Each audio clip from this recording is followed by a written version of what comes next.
Hello, welcome back here. In English, there are many confusing things, be it words, phrases, vocabularies, or even sentences.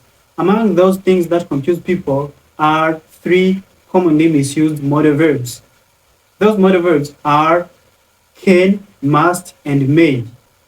How do you use these modal verbs? People tend to misuse them because they lack a lot of knowledge and understanding about them. That's why in this lesson, I am going to exactly show you how you ought to use these three modal verbs. Each has its specific ways of using it. So I am going to show you the best ways of using it so that whenever someone says one of them, you'll be able to understand what they mean. Or even you yourself, you may need to use one of them in a way that makes your communication very clear. Muraho neza mwese. Mu cyongereza rero hari ibintu byinshi bishobora kugora abantu kubyumva no kubisobanukirwa. Ugasanga biraba confusinga cyangwa barabikoresha mu buryo mu by'ukuri butari ubwa nyabwo. Abantu bashobora guconfusinga words, amagambo cyangwa vocabularies, phrases, itsinda ry'amagambo cyangwa sentences cyangwa se interuro mu buryo butandukanye. Ariko icyo tugiye kuvuga uyu munsi ni modal verbs eshatu. Tugiye kuvuga kuri must, tuvuge kuri can, tuvuge no kuri may. Izi modal verbs zikoreshwa gute? Iyo tuvuze modal verbs cyangwa auxiliary verbs, tuba dushaka gusobanura inshinga mpasha. Hari inshinga mpasha cyangwa izo mu Kinyarwanda probably bita inshinga ngene. Izi zigaragaza ibikorwa bitandukanye. Ibyo ushaka gukora runaka bijyanye n'icyo ushaka gusobanura. Izi rero eshatu must, can na may ni inshinga z'ingenzi cyane mu rurimi rw'icyongereza. Ahubwo nuko wenda abantu bazikoresha mu buryo butari bwo. Wowe se uvugishije kuri uzi uko zikoreshwa? For that, I want you to watch this video to the end. Ariko mbere yuko twinjira neza muri video yacu, reka nkwibutse ko turi kwiga icyongereza online. Turi kwiga icyongereza dukoresheje uburyo bwa Google Meet. Google Meet abatisobanukiwe twiga turebana. Wiga urebana na mwarimu. Ntabwo ari ibintu bigoye gukoresha Google Meet. Wowe icyo ukora ni ukwinjira muri link, mwarimu guha link hanyuma ukayinjiramo ukamureba. Hanyuma ukiga umureba ibyo asobanura ubibona notes. Hanyuma waba ufite ikibazo ushaka kumubaza ukaba wakimubaza. Nubwo buryo twiga dukoresheje Google Meet. That's what we mean when we say that we study online. Ibyo tuba tuvuga ko twiga online. Nuko twiga online. Rero abashaka kwiga munyandikire kuri izo contacts ziri kuri screen, munyandikire kuri WhatsApp. Hanyuma mwishyure cyangwa mutange ibisabwa kugira ngo mutangire mwige. Aho waba uri hose, you don't need to leave your place. Ntabwo ari ngombwa ngo urinde kuva aho uri. Abari muri Canada, abari muri Asia, Australia, America, USA, Europe, Africa, any part of the world. Muze mwigane natwe mu improving icyongereza cyane. Abatangira, abarimo hagati, abari advanced, abantu bose mwemerewe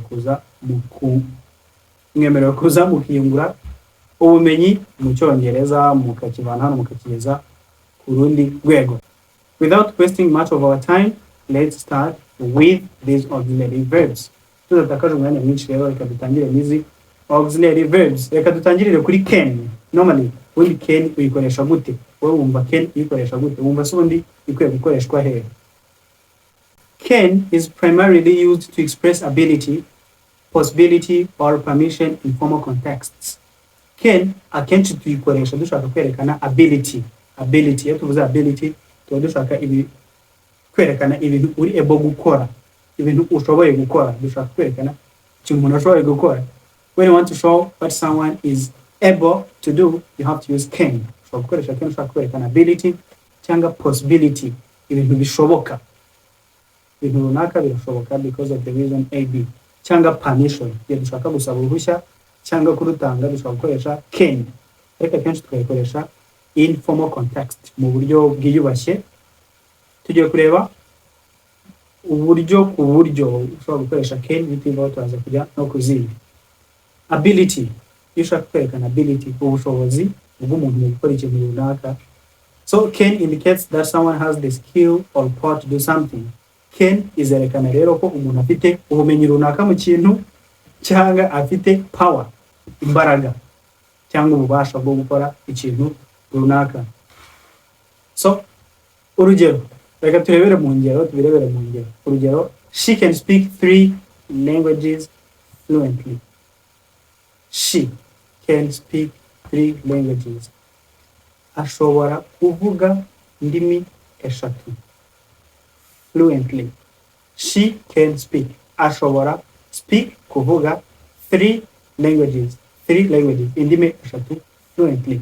Iyo tuvuze fluently cyavuye ku ijambo fluent. Umuntu uri fluent ni umuntu ushobora kuvuga neza ururimi uruzi urusobanukiwe.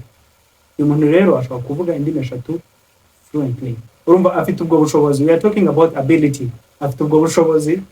She can speak three languages fluently. Ashobora kuvuga izi ndimi eshatu. Cyangwa nawe ushobora kuba wenda usanzwe uzi nko koga mu mazi, yes, muri swimming pool, muri lake, ubwo bushobozi nawe urabufite. Ushobora kuvuga ngo I can swim. Nshoboye koga cyangwa nzi koga. You have that ability. We are talking about ability. Nanjye ushobora kuvuga wenda I can teach you English until you master it. Ushobora kukwigisha icyongereza kugeza ukimasterinze. I have that ability. Tugukoresha can. I can teach you English. Ushobora kukwigisha icyongereza until you master it. Kugeza ukimenye. Nawe ushobora gutanga n'izindi ngero zawe. For instance, ushobora kuvuga ngo Alice can drive a car. Alice yatwara imodoka. Ubwo bushobozi arabufite. We are talking about ability. Bwose urabizi neza ko ubwo bushobozi abufite. Afite n'uruhushya rw'ibinyabiziga rumwemerera gutwara imodoka. Afite ubwo bushobozi. Aha rero dushobora gukoresha can. Ubwo ni uburyo bwa mbere. Ahandi dushobora gukoresha n'igihe twerekana possibility. Can be used to indicate that something is possible or likely to happen. Dushaka kwerekana ko ikintu kirashoboka. Cyangwa hari amahirwe menshi yuko icyo kintu cyaba. Urugero, imvura iramutse iguye ikaba nyinshi, birashoboka yuko ahantu hashobora kuza umwuzure cyangwa amazi akaba menshi ahantu. Urumva ibyo bintu bidashoboka. Mu gusobanura rero icyo gikorwa twifashisha can. Modal verb yacu can. Tugahita tuvuga ngo heavy rain can cause flooding in the area. Heavy rain ni imvura nyinshi. Can cause ishobora guteza flooding umwuzure. Flood ubundi tuba tuvuze umwuzure. Flooding ni uko kuntu amazi aba yazenze yabaye menshi in the area, ahantu runaka mu gace. Imvura iramutse iguye ari nyinshi ishobora guteza flooding. Heavy rain can cause flooding in the area. Aho turi kwerekana possibility, ibintu bishoboka. Hanyuma dushobora no kuvuga mistakes can happen when you rush. Amakosa ashobora kubaho igihe uhubaguritse cyangwa igihe wihutishije ibintu cyane. Mistakes can happen when you rush. Amakosa ashobora kubaho igihe wihuse cyane. Urumva si ibyo bintu bidashoboka. Cyangwa ubonye umuntu telefone ye iri kuri kabiri ukamubwira ngo your phone can shut down when you don't charge it. Telefone ishobora kuzima uramutse utayicharginze. Urugero nk'urwo ngurwo nyumva ko ari ibintu bishoboka. We are showing possibility. So reka tuve kuri can tujye kuri must. Ndatekereza yuko abantu benshi must ntabwo bayikoresha neza. I hear a lot of my students is using this modal verb. Nkunda kumva benshi mu banyeshuri banjye bakoresha nabi must cyangwa bayikoresha mu buryo butari bwo. So I want you to be attentive on the usage of must. Shaka ko witonda ukumva neza must. Hano igihe uri kwigira hano ujye ubifata nk'isomo bisanzwe. You can even take your pen and paper. So no gufata ikaramu ugafata urupapuro ukagenda wandika ibintu wumva utaruzi, ibintu by'ingenzi. Hanyuma ibyo utari buze gusobanukirwa uze kunyandikira muri comment section, niteguye kugusubiza. Ndi ruti ibingibi ntabwo nabyumvise neza. Nyandikira muri comment section. I'll be there to respond to your comments. Must rero ikoreshwa gute? Must is used to express necessity. Gambere na mbere tugomba kumenya uko must igaragaza necessity. Ikintu cy'ingenzi, ikintu gikenewe. Necessity, necessary, something that is necessary. Ikintu gikenewe. Obligation or strong certain or deduction. Cyangwa igihe turi kwerekana obligation, itegeko. Iyo umuntu ashaka kugutegeka ashobora gukoresha must. Ashaka kukubwira ko ugomba gukora ikintu byanga bikunda. Cyangwa nawe ushaka gutegeka umuntu cyangwa igihe babikubwira ukabyumva. So there are many ways you might need to understand how to use must. Okay? Reka turebere rero mu ngero nabyo tugenda tu breaking down kimwe kuri kimwe. Necessity cyangwa obligation. Turebe ni byaro wakoresha must. Ushaka kwerekana ikintu gikenewe, ikintu cy'ingenzi cyane cyangwa igihe uri gutegeka. Akenshi umuntu ategeka nyine abashaka kwerekana ko ikintu ari ingenzi kigomba gukorwa byanga bikunda. So niyo mpamvu necessity na obligation ni kutujyanira. Necessity ikintu gikenewe, n'itegeko. Reka tujyanire hamwe. Urugero, umwana wawe, let's assume that you have a kid. Tuvuga ko ufite umwana wawe ni ku cyumweru arashaka kujya gusohokana na bagenzi be, wenda muri birthday party or something else. Ariko kuko ari ku cyumweru abizi ko umwana ejo on Monday azabyuka ajya ku ishuri. Uyu mwana arashaka kujya mu birori ariko ntabwo arakora homework. Urumva ikintu cy'ingenzi gikenewe, remember we are talking about necessity. Kuko turi kuvuga ku bintu bikenewe. Agomba kubanza gukora homework kugira ngo abashe kujya mu birori kuko ejo azabyuka ajya ku ishuri nta wundi mwanya ari bubone. Mu gusobanura icyo gikorwa, mu gushaka kubwira uwo mwana yuko agomba kubanza gukora homework, turaza gukenera must. Rero uyu mwana ushobora kumubwira ngo you must finish your homework before you go out. You must finish your homework. Ugomba kurangiza. To finish. You must, ugomba. Finish, kurangiza. Your homework yawe, umukoro wo mu rugo. Before you go out. Mbere yuko usohoka. To go out. Gusohoka. Gusohoka, gutembera na bagenzi bawe. Just to have fun. To go out. Kamubwira, you must finish your homework before you go out. Ugomba kurangiza homework yawe mbere yuko usohoka. Urumva turi kwerekana, urumva ko that is necessary. Turi kwerekana necessity, ariko turi no gutegeka. That is an obligation. If that kid does not do the homework, then they are not going to be allowed to get out. Uyu mwana nadakora homework ntabwo uri bumwemerere gusohoka. Itegeko, ariko nanone turi kureba n'ikintu gikenewe. Aha rero dushobora gukoresha must. Ahandi dushobora gukoresha must, ubundi bigera dushobora gukoresha wenda all passengers must wear seat belts. Abagenzi bose bagomba kwambara imikandara. Abakoresha imodoka, abagenzi bose, all passengers ni abagenzi, must wear seat belts. Bagomba gukoresha cyangwa kwambara, must wear, to wear, kwambara imikandara. Ni itegeko rya polisi, wenda polisi irimo kubivuga. That is an obligation. Kubitegeka. Ariko ni n'ingenzi kuko it is there to protect both your life and the life of others using the road. Irarinda ubuzima bwawe n'ubw'abandi bakoresha umuhanda. Urumva iri necessary, ariko harimo n'itegeko. Rero tugomba gukoresha must. Cyangwa nanjye nshobora kukubwira ngo you must study English every day if you want to be better at it. Ugomba kwiga Icyongereza buri munsi. You must study English every day if you want to be better at it. Niba ushaka kongera ubumenyi bwawe muri cyo, or if you want to level it up, you must study English every day. Urumva ni ibintu by'ingenzi. Ushobora kubikubwira mwumvisha yuko ari ibintu by'ingenzi. Cyangwa ushobora kuvuga wenda urugero, I must exercise if I want to be healthy. Ngomba gukora imyitozo ngororamubiri niba nshaka kugira ubuzima bwiza. Healthy, umuntu uri healthy, umuntu ufite ubuzima bwiza. I must exercise every day. Cyangwa I must exercise more if I want to be healthy. Rwose gukora imyitozo ni ibintu necessary. I'm showing necessity. Niba nshaka kuba healthy, niba nshaka kugira ubuzima buzira umuze. Noneho ubundi buryo ushobora gukoresha must igihe werekana certainty cyangwa deduction. Igihe werekana yuko rwose ibintu uri kuvuga bihagazeho. Uri sure. You are talking about something that you are sure about. Certain. Certain, umuntu uri certain ni umuntu uri sure. Uri kwerekana certainty. Kuba uri sure, kuba uhagaze ku bintu. Ariko uzashingira ku ngero. So this indicates that the speaker is very sure about something based on evidence. Must uzayikoresha ushaka kwerekana ikintu ko gihagazeho ariko ushingiye ku ngero zifatika. Ukurikije ibintu uri kubona, hari ibintu wakemeza. Yes, ingero ndi bubaze baza gutuma mubyumva neza kurushaho.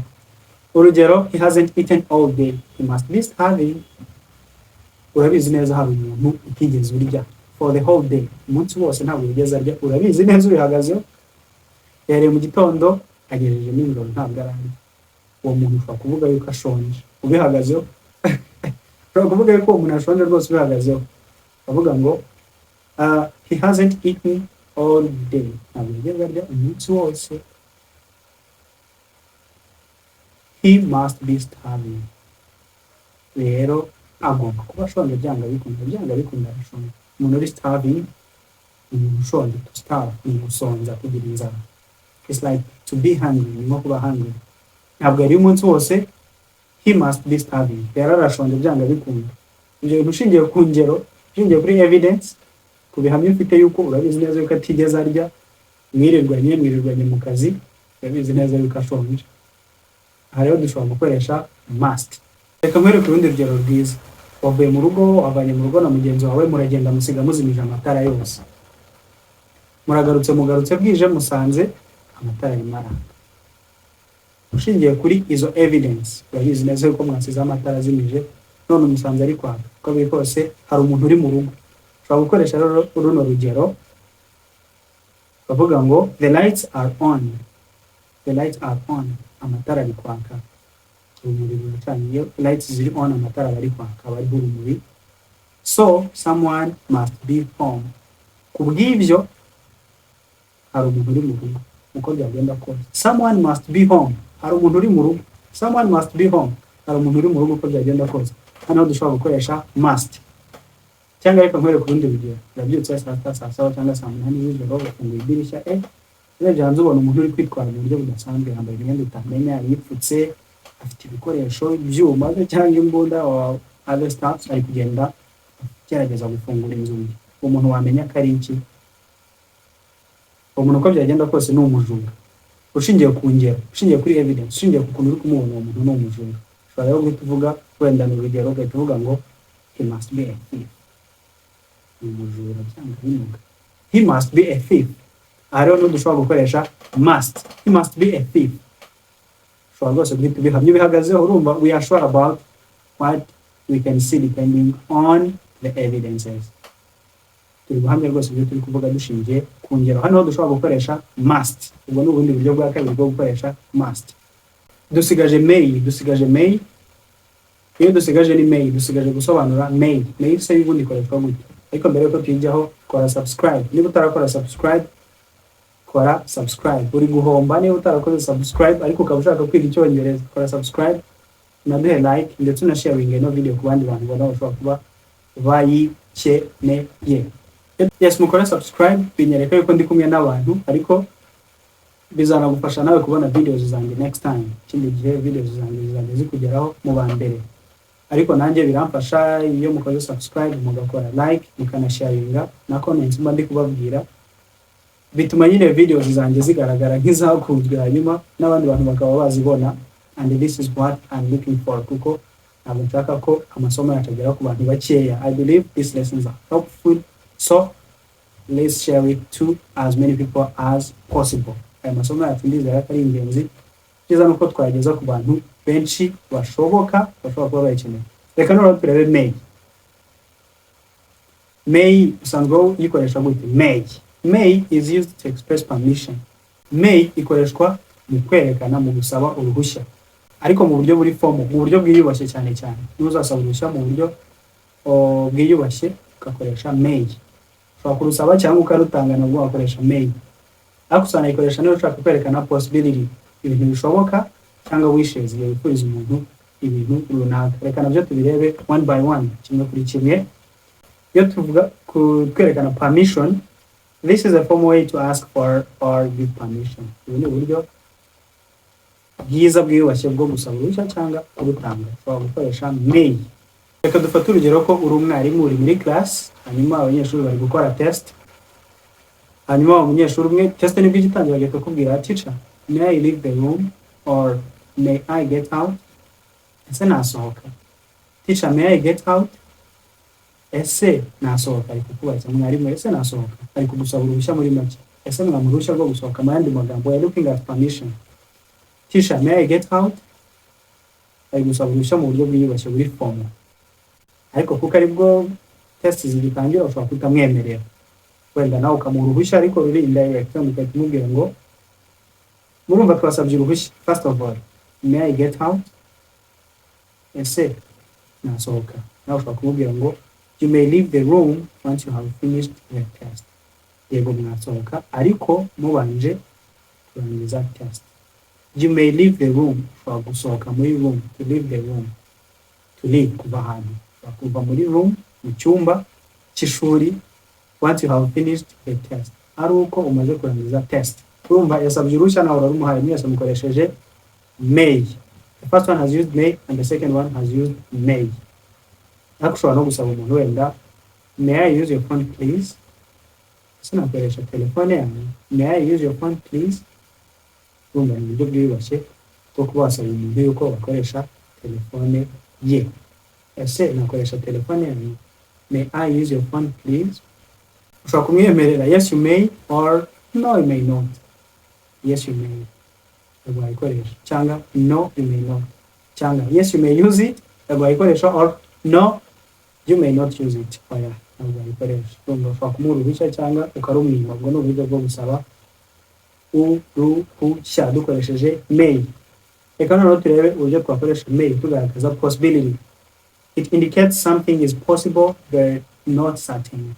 Hano noneho nabwo turi kugaragaza yuko ikintu kirashoboka ariko ntabwo turi sure neza. Yes, it may rain later, so take an umbrella. Umuntu ugiye ku rugendo ariko ukuntu ikirere kimeze yacyanarije, sinzi niba uri umuvugi cyangwa ukora muri meteo, I don't know, ukareba ikirere ukavuga ino mvura ishobora kugwa, reka mugire inama yo gufata umutaka, yo gukoresha umutaka. Tumubwira it may rain later, imvura ishobora kuza kugwa mu kanya, later kanya kari buze, so take an umbrella. Rero fata umutaka. Ntabwo uri sure neza kuko ibyo imvura ntabwo wabimenya, ntabwo wabihamya, ariko hari possibility, birashoboka yuko imvura ishobora kugwa. It may rain later, imvura ishobora kuza kugwa, so take an umbrella. Rero fata umutaka. Umuntu ugahita umutaka. You know, you understand how we can use may to show the possibility. Cyangwa ubundi bidufasha kuvuga they may arrive late, bashobora kuhagera batinze dushingiye ku ngero, ku mpamvu runaka. Ntabwo nabihamya neza 100%, ariko bashobora kuhagera batinze. They may arrive, to arrive, kugera ahantu.